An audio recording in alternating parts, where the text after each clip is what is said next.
From the Bob Mills Weather Center, meteorologist Stephen Nehrenz.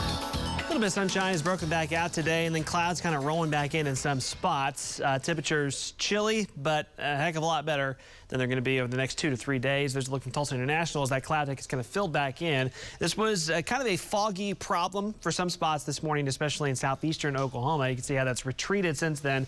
These are high clouds rolling through, but then that thicker cloud deck back to the west kind of starting to nudge back in a little bit. So upper 30s, low 40s along and northwest of I-44, upper 40s where it's just kind of that more muted sunshine, I guess I should say, with those high clouds under up around Pryor, Grove, Tahlequah, Salsa. Mid to upper 40s are a little bit warmer than everyone else today. Steady south breeze. That's how the highs will line up this afternoon. We'll climb a few more degrees here in Tulsa, but again, the cloud cover will kind of level things out. Low 40s to the north and west, upper 40s to the south and east. Just to get you through today's forecast, because you know there's a lot to discuss once we get beyond today. So we have a travel advisory starting early tomorrow morning. That's for the potential for some slick travel, both because of some precip, but even more so because of the winds that could cause some issues as well. But again, there could be just enough precip up the I-44 corridor, especially as you get closer to the Kansas line, the Missouri line, Arkansas line, far northeastern counties where precip amounts are likely going to be a little heavier. Snowfall amounts, this hasn't changed too much. Again, you get south and west of Tulsa, I think you'll see some snow flying at times tomorrow, but accumulation more than a dusting or so looks to be unlikely once you get further south of the Tulsa metro. Even in Tulsa, I would say 1 inch or less is the most likely outcome. Now, if we get a very brief heavier band that moves through, that could climb. I wouldn't be surprised if some spots in the metro, especially northern sides of the metro, saw more than 1 inch of snow.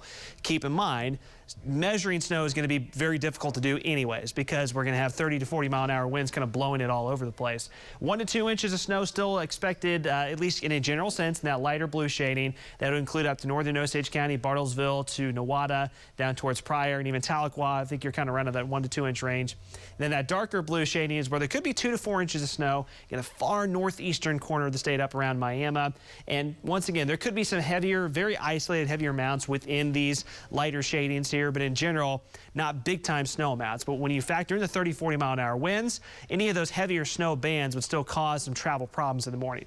Additionally, before any snow occurs, right as the cold front moves through early tomorrow, right behind the front, we're going to have a potential hour or two window for freezing drizzle that would quickly cause roads to become quite slick in the early morning hours before sunrise. So that's something we have to be aware of in the morning. That's the first part of the travel advisory. Then here come those bands of snow after sunrise, mid to late morning. They will be fast moving. This is a very cold, dry air mass, so it's going to be kind of that powdery snow falling. And it could add up relatively quickly because of the snow ratios we have in play, but notice how quickly it moves in and moves out. There's the chances in the morning, and by the afternoon, it hightails it out of here. So it's a fast-moving system. That's what's limiting the snow totals.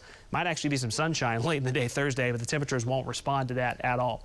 So tracking in the cold front in the morning, here it comes. I think Tulsa by about 4 a.m., could even be earlier than that. We'll be feeling the front. Well, almost immediately, at least within an hour or two behind the front, fall into the teens and eventually single digits. Same deal for southeastern Oklahoma by midday. And then temperatures in the afternoon, teens and single digits, wind chills way below that. And then we just continue to plummet as we head into Friday morning. These are the lows Friday morning, 0 or below 0.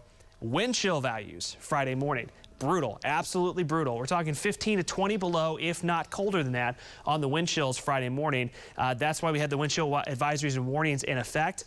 That's frostbite potential in as little as 30 minutes, if not quicker, in some spots Friday morning. That is dangerous to be out in, so be aware. Now, the thing that I can tell you is that actually, I'll show you the Christmas numbers right now. Those were off by a day. Here's the Christmas forecast. We do start to slow the air cover by the weekend. So Thursday, Friday, try to stay inside as much as you can. Unfortunately, it won't be a fun snow for the kids to be out in, even if you see some heavier amounts, because it's just going to be too cold and windy. Saturday, Christmas Eve, still frigid. Sunday, Christmas Day, still cold, but we should climb a little above freezing Christmas Day afternoon.